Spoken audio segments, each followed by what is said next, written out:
Devon, a quintessential corner of the English countryside. It's a summertime gem as picturesque as any. Crop fields and pastures stretch in every direction, dotted with small towns, quaint cottages, an occasional castle, and pubs that have been around since medieval times. But beyond the fairy tale hedgerows, blackberry bushels, nettles and farmland, another side of Devon awaits. The coast. Wild, rugged and timeless, where green rolling hills give way to soaring cliffs, fishing villages cling to the shoreline, and the North Atlantic crashes endlessly into coves carved into the bedrock. And it is this, along the south coast of Devon in England, that we've come to explore. My name's Michael Campbell, and this is an epic mission adventure.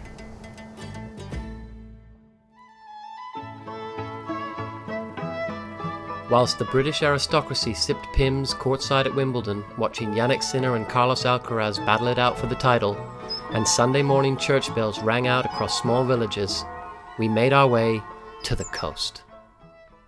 So the first big question on our minds is, what can we actually expect to catch? What's become clear to me on many unique locations that we've been visiting is that there are only so many species you can hope to catch using a line and a rod. So, for guidance, we turned to some local experts who could hopefully show us what to catch and how to catch it. This coastline is surprisingly rich when it comes to variety. Species change with the seasons, of course, but year-round you can catch bass, pollock, sea bream.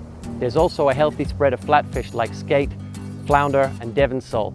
And if you're into shellfish, scallops, lobster and crab are all on the menu, if you know where to find it. Reefs, wrecks, kelp beds, sandy bays and deep water drop-offs, this coastline has it all. As always, the locals know best, so we've lined up a few legends, each a master of their craft, who are helping guide this mission. First up, we're meeting John Wallington, based in Axmouth Harbour. He's made a name for himself chasing giant bass lurking around the wrecks scattered along this rugged stretch of coastline. Then there's Sean Pedley, a big game sports fishing specialist with one goal in mind, hooking us into a monstrous northern bluefin tuna, one of the fastest and strongest fish in the ocean, and a real privilege to be able to see up close. And finally, Sam Schuker, a second-generation shellfish fisherman, particularly focused on sustainably harvesting shellfish from the bays of Beer and Lyme Regis, something he cares passionately about. We'll also be meeting some of Axmouth's working fishermen, the people who head out daily to collect the fresh catch that feeds the rest of us. If we're really lucky, we may even get a close encounter with a resident dolphin known well to the locals in the area, who seemingly would rather be with humans than with his own kind. Stay tuned to find out. The English coast is long, varied, and full of potential, but you can't cover it all, at least not on one trip. So we've mapped out a route targeting a few key locations where different styles of fishing thrive and where a variety of species are known to roam. Together, we'll be covering a stretch of coastline from Weymouth to Plymouth, exploring different styles of fishing, learning from the best, and seeing what this wild corner of the UK has to offer. Now though, we're going to meet John Wallington, based in Axmouth Harbour. So we're going to go and try and catch some bass off the wrecks. A lot of World War I and World War II wrecks here. Airplanes, boats, all sorts of shit that was shot down and torpedoed or whatever. We're going to find out from John, but get on and see if we can get some bass and pollock, that kind of thing. We'll just do that one again because you didn't say your name. Oh, sorry. Yeah, no, that's okay. Right. Not a whole thing. Just I'm John Wallington. I'm a bass fisherman here out of Axmouth. Yeah. That'll be enough. Yeah. Oh, there you go. You said it, hasn't he? You know, what more do I want and need to do? We're going to get some fish today, hopefully. Well, down to you. Yeah, okay, cool. I'll put you in the right place. It's down to you. Brilliant. All right, let's do it. Because you're out on the boat. Yep. You've got a life raft there if we need to use it. Pull the black. That's it. No, that's it. Yep. Releases a strap over the side. There's 11 meters of webbing. Yep. So you've got to pull it. Yeah. Semi-dry, semi-warm, but more importantly, it floats. Yeah. If you get in there dry, yeah. when you get home, do you have the lottery where you're from? Yeah, we do. We have Yeah. a lot of Do the big lottery numbers. if you get out, if you get in there dry. As special as it would be to have the last moments of you with us here on this boat, I hope that it doesn't happen. No, so do I. So do I, especially on camera. So you're sticking with the plastics, eh? You are a plastics man, or Well, you like the bait? not necessarily. If I can get live bait, I'll work live bait. But unfortunately, then pollock don't catch bass.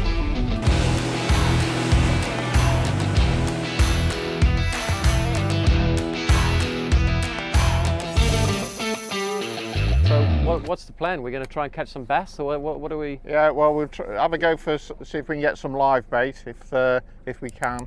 If not, we'll go on to either metal or plastics on the local wrecks. What are these wrecks that are down here? Are they planes or boats? Or? All boats. Planes have basically dissolved now because it's all aluminium. Most of the planes all been munched up by the trawlers. First and Second World War boats, ships, both Royal Navy and domestic. Got a few that were involved in collisions. Were they scuttered, or did they get shot down? There's one that was taken out for target practice, HMS Empress of India, and she's a pre-dreadnought battleship. I fish her a lot. Right, this is the wreck we're going to fish, which is the Empress of India. Excuse the spelling. We'll be drifting from here across. This is the furthest that we've had bass off the wreck. I think it's about 400 metres. This wreck is about 450 metres long. It's probably the heaviest wreck in our bay because it was brought out here after, I think it spent 6 months having armour plated fitted for target practice, and like I said, somebody got a golden shot and it sank within a week or a fortnight, where it was supposed to last for months. It's quite a nice wreck because our tides run from east to west on the flood, and so I tend to fish this one quite a lot because you can get right the way down the side of it. In the middle, it's an absolute graveyard for fishing tackle because it comes up 40 foot. It's such a big vessel. What's the depth? It's about 140, 145 foot. Right. Okay. And it comes up, like say, 40 to 50 foot. When you're fishing them, how do you make sure that you're not getting snagged on them? Well, that's why we call it wreck fishing. Why? Because we you catch wreck the your wreck. lines? We catch the wreck. We catch the wreck. Right. It's one of them. Just have to. It's part of the game. Yeah, yeah. All my gear is tailored so that it's all stepped. So the trace is usually 25 to 30. Then my booms are 50 to 60, and the braid which I use is 50, and we put the lead on a weak link. So basically, it's limit the amount of losses. Yeah. And so, what kind of fish you go after? So you said bass. That's what you're known for. Yeah. So mainly pollock is usually from March onwards, and then from usually April we'll start targeting the bass, just the same way as we do the pollock. Right. So we can catch them in and out. What happened? You got a nibble? Yeah, they'll fish on. Yeah, there's something there. Hey. Little mackerel. That's the only thing I caught in Croatia, was just one mackerel. Oh dear. Yeah. Pretty little fish. Like a little tiger. Oh, have you nutted it? Killed it? Yeah. No. Do you like to do that, do you? Yeah, please. With a mackerel. Stick that like that. Yeah. And just... Oh, fuck, that's interesting. I've never seen that done before. Yeah, I'll save you getting all shitted up. Obviously, if we were going for live bait, I've got a live bait tank there. You didn't want to keep him alive? He's a little bit big, and I want the littler ones. Yeah, fair enough. Well done, first fish of the day. Yeah, well, tea as well. Eh? Tea as well. Yeah, you like to eat the... Oh, God, yeah. Beautiful. Yeah. How? Just grill it up? Yeah, all pan fried. Right.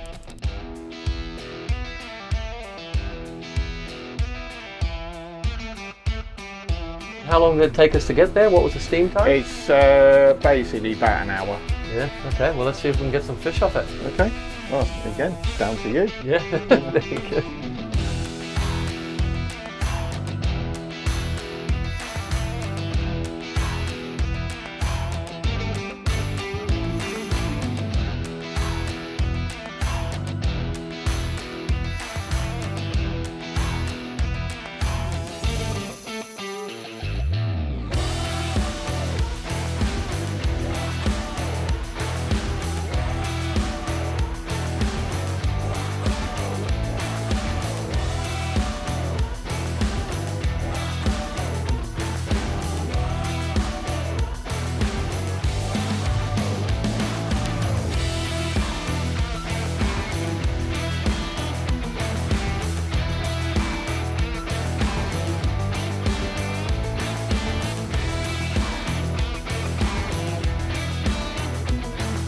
Having filled the esky with fish for the day, we went back in and met up with Angus to learn about the Lobster Hotel. Under here and under the ground lot, there's a 5,000 gallon water tank. Right. And we pump the rear from there into the fridges, which are in here. These 3 coolers regulate the water temperature, and then it goes into the lobster store, filtered down through the lobsters, etc., then back again into the biofilter. It's basically a giant aquarium.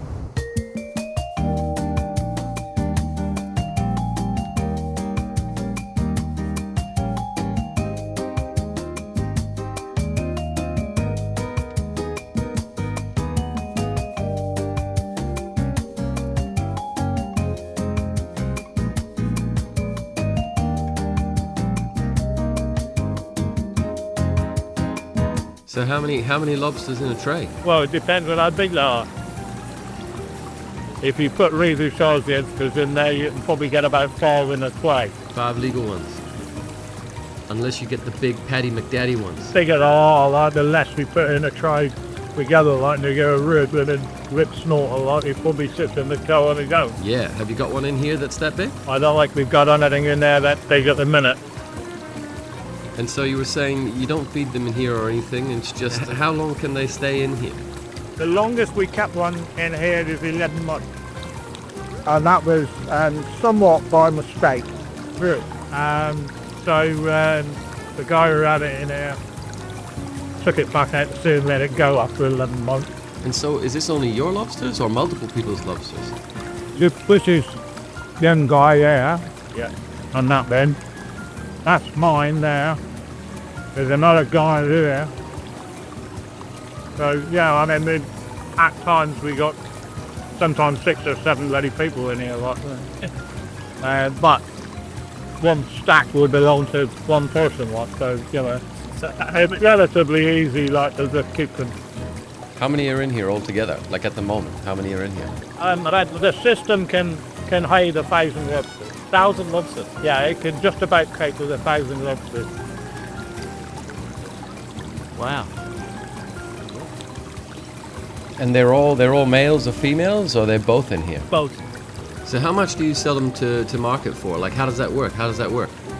It varies because they vary in size, like, and what people want from a lobster, like, varies as well. High-end restaurant, like, you'd probably pay £100 for it for a 5 foot. Yeah. But you know, somewhere up the road, Jack, in one of the restaurants up there, like, you'd probably get it for under 30. Right. The auction price, like, is somewhere between 14 and 17. Per kilo? Yeah, per kilo. Yeah. Depending on the quality, really. So effectively, it's when they're on the market floor, how lighter they are, which is where the water temperature comes in. Yeah. If we can sell it, it's 50 miles from here to the market, but if we send them out of here, they'll still be really lively when they get down there, which is what the buyers want. Angus, very nice to meet you. Thank you very much. And yeah, we'll see you later. Thanks for including us in the story. You're welcome. After an incredible day on the water with John yesterday, today we're in Paignton. And now it's time to meet Sean Pedley, get geared up, and hopefully go to battle with a giant Atlantic bluefin tuna. Let's go. Right on. So yeah, my name's Sean Pedley, 2nd generation UK charter skipper here in Paignton, here to get us on some fish. Awesome, let's do it. We're going to try and get you aboard for our sort of training day for me and the crew, to hopefully catch our first tuna of the season. What's the story like? They weren't here. They've only started coming back. I mean, I read some stuff that they used to come and then they haven't been seen in these waters for some time. So what's the story? I think the last time they were here was, I think it was like 40s, 50s. A lot of that was fishing in the North Sea and on the south coast. No one knows really why they left. A lot of people believed it was due to overfishing of the sprats that they're eating. What we're seeing now is no one really fishes for sprat, although the fish are there. They can't fish for them really because there's too much tuna in the water now, because the spratters go out and there's tuna in amongst all the sprout. They can't cast their nets over that. But the tuna have come back since probably 2015, 2016 was early sightings of them. Chart started in 2021, which was probably the perfect year because that was the first time there was a lot of sightings and a lot of fish. And since then, there's more and more every year, really. You nearly could jump across from tuna to tuna if they stay still. Yeah. So the area is like the size of a football pitch. How long do those bust-ups last? Are that just like a few minutes, or? We believe it depends on the size of the bait shoal they've got. Once that's gone, obviously there's no reason for them to be circling and fighting for the fish like they do. Sometimes it's 10 minutes, sometimes it's 20 minutes, sometimes it's literally 30 seconds. Sometimes they just get to the surface and go again, which is quite annoying if you're chasing them. But yeah, sometimes that's there on the surface for a long time, 30 minutes, 40 minutes. Birds have generally got quite a good instinct. They know when tuna are going to be there. So if you see a group of birds or a few birds flying in one direction, generally sheer waters and gannets that will dive deeper, you'll see tuna underneath them within minutes, really. They've got quite an instinct of where tuna are going to bring up fish to the surface. Yeah. That's obviously how they survive as well. But yeah, a lot of the time you'll see like a dense cloud of birds above a good feeding frenzy underneath. Yeah. We call them Atlantic bluefin. I'm guessing in the southern hemisphere these are called northern bluefin, I guess. How big are the ones you guys are catching? Yeah, so we've had fish on this boat up to around 480 and 600 pound estimated. There's been a few granders caught occasionally, not very often, but they're there. We've seen them when we've been fishing. You know, when there's a shoal of like 200, 300, 400 fish, there's bigger fish, there's smaller fish in amongst it. You know, you only get to pick one out of it when you catch it out. Yeah, 1,000 pound fish. Is that what a grander is? 1,000 pound fish. Yeah, so that's what kilos? 400 and something kilos, is it? So are we allowed to keep these fish? Like, you're allowed to take them out, or you have to like you're not allowed to catch and kill? You're not allowed to catch and kill. No, it's a solely catch and release fishery. So you catch, measure, you revive, and you release. No one recreational can keep these fish. No. That's just flatly UK-wide. Yeah. What's the season? The season of these fish. So like we're now, what are we, end of July, beginning of August? Yeah. When do these things run? So we're last day of July now. We're seeing fish from sort of mid-August to mid-February quite regular now. Usually off a start point, like we're based in Torbay here, there's like a water column, a few water temperatures that basically changes in the summer. So what you end up with is Atlantic Ocean water in the English Channel, and that's got like a barrier, and it almost breathes up and down the channel. And what you end up with is the Atlantic Ocean water being blown into the English Channel, an increase in water temperature in Lyme Bay, and Atlantic Ocean water in Lyme Bay, basically, which brings tuna with it. We've sort of called it like breaking the start. So the tuna broke the start, which normally happens like first, second week in August. Yeah, it's all coming together nicely. Got the outriggers rigged up on this boat now, so yeah, it's all coming together. Right off. Happy days. Cool, mate. Appreciate it. No worries, yeah. Clear on our target species, we geared up and set off towards the tuna grounds, scanning the horizon for signs of action on the water's surface as we prepared to set our lures.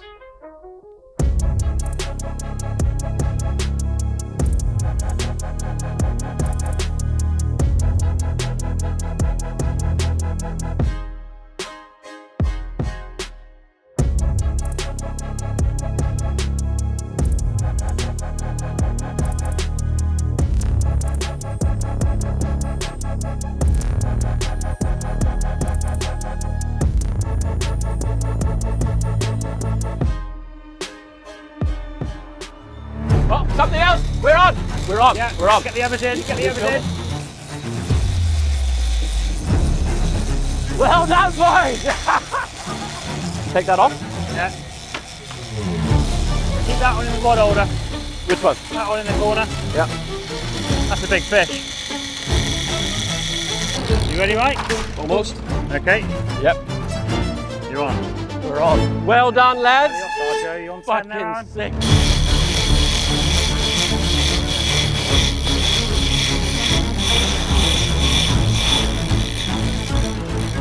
That was off the other line, cross line. How we got 300 metres out that will be. Shoulder hurt yet? Yeah.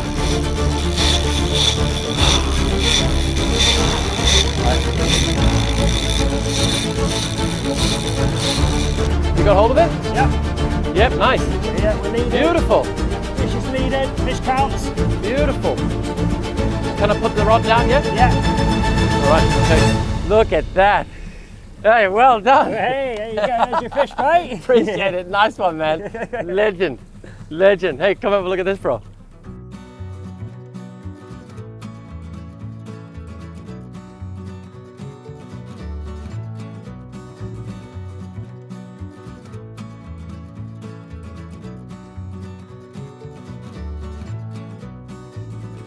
With our goal achieved, we headed back to harbour to clean up and celebrate the day's successes in true fisherman style, with a pint at the pub.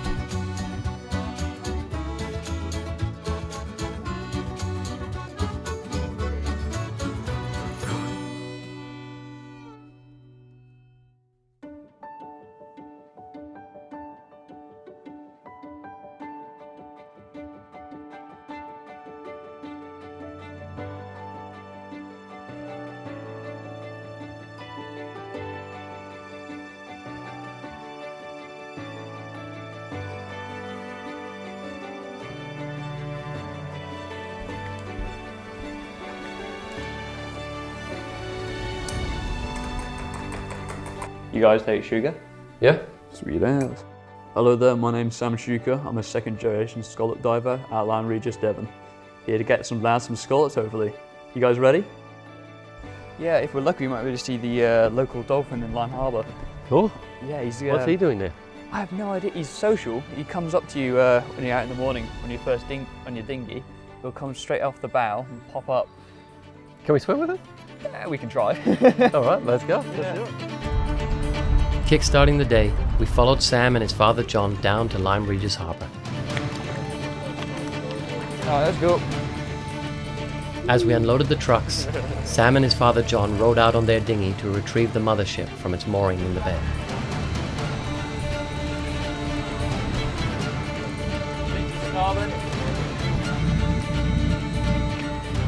Well, I think the idea now, we'll just load everything up on the boat. Yeah. And then we'll just basically go through what the day's plan is, where we're going to be diving, what's the ground's going to be like. Can we help you, Dad? Yeah, let's get some tanks on there. Yeah. Heavy operation, this. I can help you with some of Yeah, you this. can clip on the tanks. Here, right? Yeah, just where your feet are. Righto. What are we doing? Well, we're going to be basically diving on this reef off Beer. This entire area here, from Beer to Lyme Regis to Weymouth and West Bay, this is Lyme Bay. Yep. So this is exclusively where I work. There's something about this area here just off Beer. So this is the mussel farm. Yep. I have a theory that the nutrients that the mussels are producing, because usually in locks, the sediment that they produce kills the local area. But the work they've been doing in terms of conservation, they found that the seabed's actually more diverse from the actual mussel farm being there. So it's a good thing. It's a really good thing because there's more nutrients being cycled through the ecosystem, meaning that the base layer of the food chain is getting more and more diverse, so you get different species and a bit more resilient species in terms of fluctuating weather. Like when we've had years where the scallop meats have just shrunk to jelly, Right. and they're just the same. Like you can't even sell them. But as the years have gone on, they've actually started to get bigger, and the shells, like I wish I could show you, the inshore shells are actually really thin and brittle. And then you come outside here, they're like twice as thick. Right. Like they're getting more nutrients and they're more healthy here, adjacent to the mussel farm. So we'll steam over probably about a few nautical miles over here. Our dive area is basically all along these reefs. These are ancient seabeds that have been pushed up, and so there'll be like layers and layers and layers. In between these layers is where you'll find the scallop fossils. So The scallops or the fossils? Both. Both. They're next to each other. You will be going along picking up scallop and you see like a slightly dark rock. Shit. You just uncover the sill top and like bam, there you go, fossil. Some of them are quite expensive, eh? You know, they're like what? Like if you get a good piece, a good skull or something, they come on a pretty penny. Well, this is what we're all looking for. We're all looking Okay. for scallops, but then when you find that ichthyosaur skull, Yeah, that's yes, the payday. That's the payday. You're getting 150,000 for that. Right. It's just getting it up. Okay. All right. Okay. Well, I'll keep my eyes peeled. Oh yeah, there's a bonus in for you for sure. Yeah. As we steamed over to the scallop beds, I couldn't help but visualize the scenes Sam had described. The idea of jam-packed scallop beds alongside delicate pink corals and other seafloor creatures sounded like a mythical place, and I absolutely couldn't wait to see it for myself. Dolphins are sweet. Look at the dolphin jump right out of the water there. Hey, hello dolphin! Waiting for you. I can't believe you get in, Sam.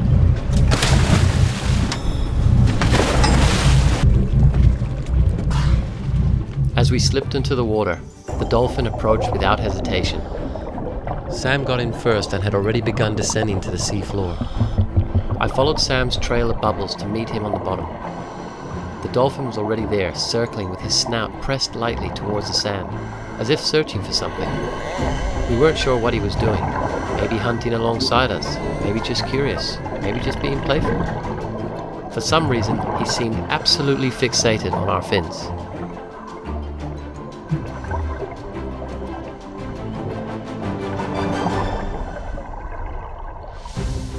At first, he kept his distance from our hands, but in time, he allowed, and even seemed to enjoy, physical contact.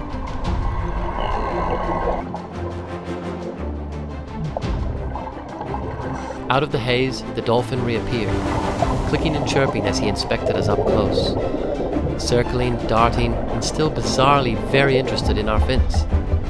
Did he think we were strange seals? Was it a scratch he was after?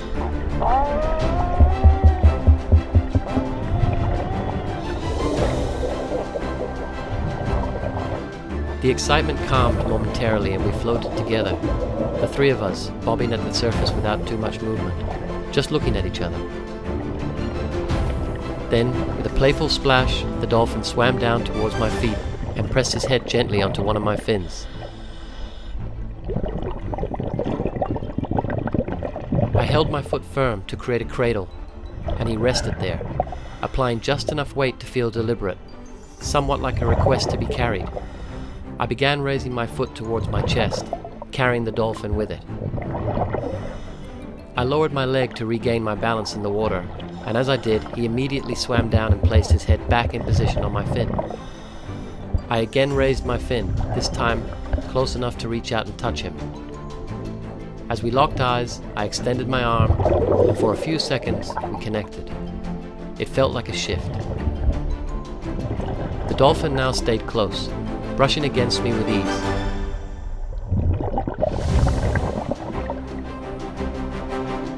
When I swam towards Sam, who had drifted off slightly, the dolphin moved in quickly, hugging my fins as if to stop me from leaving.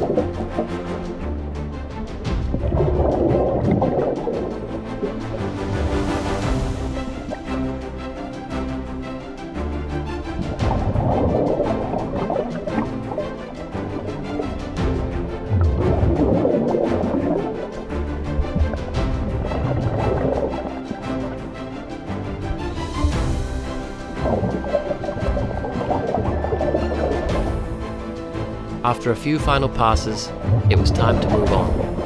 A few more circles, one last look, and we let the moment go. The open ocean stretched ahead, and somewhere beneath it, the scallops we'd come for lay waiting. 8 years you've been doing this, never ever has he come up to you like that. It's incredible when you do get an animal like that, you realise how much they're in control. Yeah. How much you're a guest in this world. Yeah, true, And man. it's just like, when an animal lets you do that, you really realise where you are and what you're doing, how awesome this is. After the unexpected thrill of our dolphin encounter, it was time to press on towards the scallop beds in search of lunch.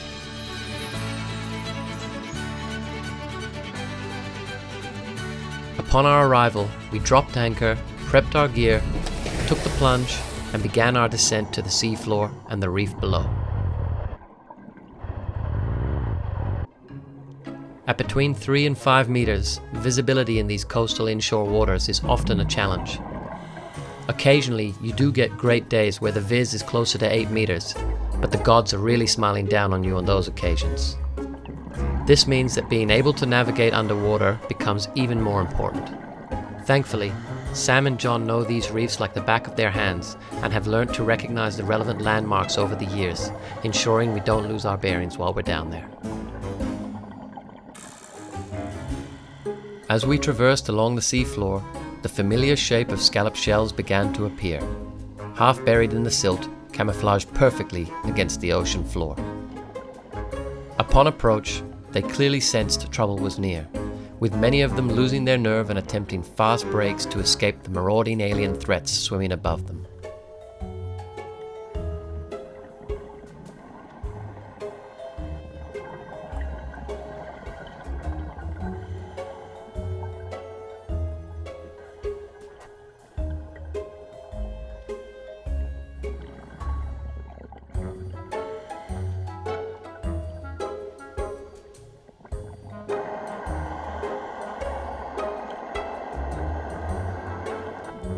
Catch bags full, we returned to the holding bag trailing behind us to empty our scallops and reset for the next run.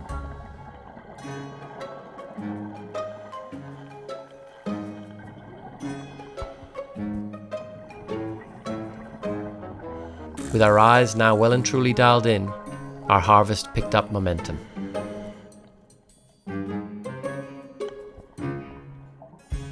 One after another, they snapped shut, launching into frantic bursts in their attempts to flee.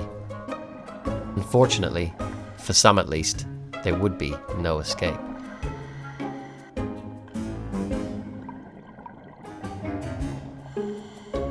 Scallop after scallop, we fell into a rhythm, pausing only occasionally to admire the other critters we came across, like this cuttlefish, who shot off as soon as he realized his disguise had been rumpled.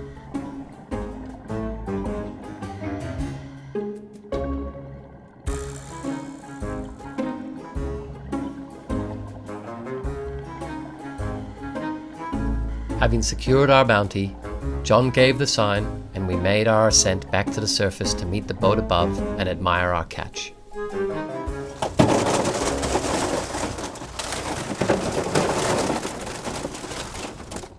That's not too bad. Not too bad at all, Not too bad at all. These are actually an invasive species. Those little things, Yeah, these are succulentids. what are they? They're succulent, eat the algae off the scallop shell. And they're no good, are they? Well, they're not destructive per se, but they're not generally naturally occurring. What can happen with these, like on the inside, there's a reef where there's literally shoehorns of these succulent pits. You must have like 20, 30, like a shoehorn around each other. Yeah. But they hold them to the scallop. You find with older scallops, they get so large the scallop can't move, Right. and they can't filter feed, and then they end up dying Right, like this. Yeah. So that's a scallop that's died, obviously from old age or unable to feed succulent pits. How long does it take to get to this age here that you're looking at? Well, there's growth rings on each scallop, so if I just take those off. So each band is basically a year on the scallop's life. Right. We theorise here, with the nutrient density, that they're actually growing quicker, because the meats are generally smaller than what you would get typically in Scotland or in colder water areas. But generally this scallop, I reckon, is about 5-7 years. So where have you counted? This is one band, that's two bands, that's three bands, or? Yeah, roughly. So this line here, Yeah. that would be a growth cycle as well. Right. So that's from it when it was a baby, Yeah. like a thumbnail scallop. Yeah. So that's 1 year, 2 years. That could be about maybe 1 or 2 years here. Yeah. And then that's a year, that's a few months, that's a year. And that's basically this growth cycle, I would say, 4 months, 6 Right. months. They're very quickly growing here. Yeah. There's something about this area, it affects the scallop cycle differently. Yeah. Like if I showed you a scallop from the inshore, completely different. So this has got a nice rounded shell in the circumference of it, Mhm. but a inshore scallop is just flat. Right. And something, we don't know why, but they're growing so quickly on the inshore that the shells can't keep up with it. Right. Yeah, so we like to start on the outside because the quality of the scallop's higher. Cool. It's going to be tasty. See if we can get a knife and shuck them up and... The rows have just shot. Oh, really? Yeah. So they're not... Not as good as they were. Do you Right. eat the raw as well, or just Oh, yeah. just the meat? The I whole eat thing? the raw. I eat the meat just raw Yeah. because you need to test them if you're eating the entire meat. Yeah. But no, this is fine. We're doing it. Testing them for what? There's basically there's certain strains of bacteria within filter feeders. Luckily, it's not. We haven't had a positive test at the moment in these waters, so we're safe. Yeah. But scallops generally are quite resistant to any kind of foreign strains of bacteria infection. like Yeah. mussels are. Mussels are a lot more susceptible to it. Yeah. But no, that's actually a really good one. This one is? Yeah, no, this is What, with the row, you mean? Yeah, so that's I believe that's the male, that's the female, because they're hermaphrodites. So when they, you know the spawn cycle of the scallop? Yeah. Yeah. Yeah, you were saying? Yeah. Yeah, no, they basically, that meat will row up to a really thick plump area, and then usually when there's a storm, when the waters cycle a lot between each other, they'll shoot their rows. Yeah. And that spat is fertilised, and they'll stick onto ropes, anything they can do on the groundwater, and repopulate an area. Yeah. So the more scallops you have in an area, the more cycle you get of scallops. And someone told me that each of these little black dots are eyes. Yeah, they're eyes. They are actually eyes. Yeah, they are actually eyes. I don't know if you can see that real close, but like, see now that's probably pretty good in the sun. Every one of these little black dots here, the little black dots all along the skirt. How many would they have? 20 or 30 of them? I have no idea. Look at that. But they can't, they're just light and movement scallops. They're what? They're light and movement scallops. They don't see. Light and movement. Yeah. Very, Those are very just basic. sensors, basically. Yeah, you know, they're very basic animals, but it's one of those parts of the world that you don't really pay attention to, but they are complex with their own ecosystem. Shall we try it? Yeah, let's try it. Cut this off for you.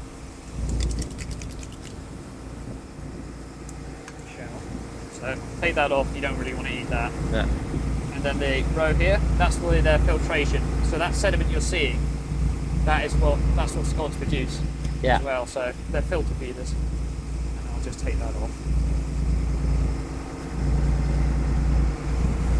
Take that mussel off. That was quite nice. So this is what you will eat. Yeah. Personally, at a restaurant. I don't really like this raw. Yeah. Up to debate, but this is like the prime part of the scallop. Right, I'll wash this off and get it sashimi.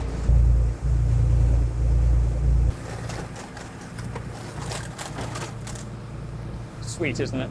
It's very, very sweet. Magnificent. You want to try? Very sweet. Oh my god, that's incredible. Too fast. As we began our journey back to harbour, we made one last stop to pull up a couple of lobsters Sam had sitting in a holding pot just off the coast to add to our lunch. Having got what we came to get, we headed back to harbour to clean up and prepare a feast with the bounty we had just retrieved from the sea.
Cheers, Dave. Thank you very much. Thank you very much. Thanks for having us as well.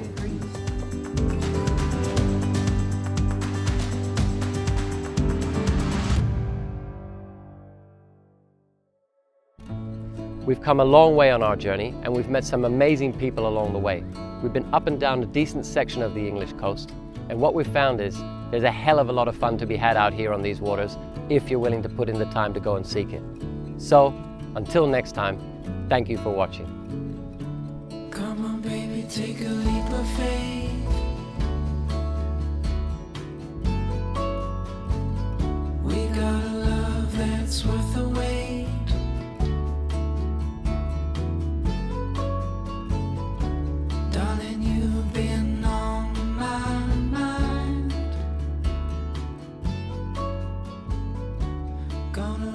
to the end.